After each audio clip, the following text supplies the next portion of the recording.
শুভ দুপুর বন্ধুরা, আমি নিয়ে চলে এসেছি প্রতিদিনের মতন আজকে দুপুরেরও খাবার নিয়ে। তো আজকে আমি রান্না করেছিলাম সাদা ভাত, ইলিশ মাছের মাথা দিয়ে কচুর শাক, মুরগির মাংসের পাতলা ঝোল ও পুঁটি মাছের ঝাল।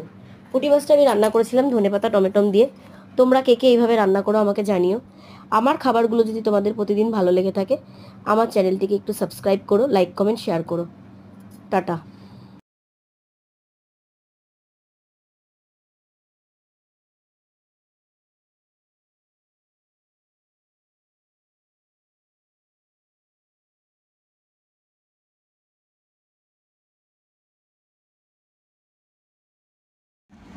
ঠিক আছে, যদি কাজ করতে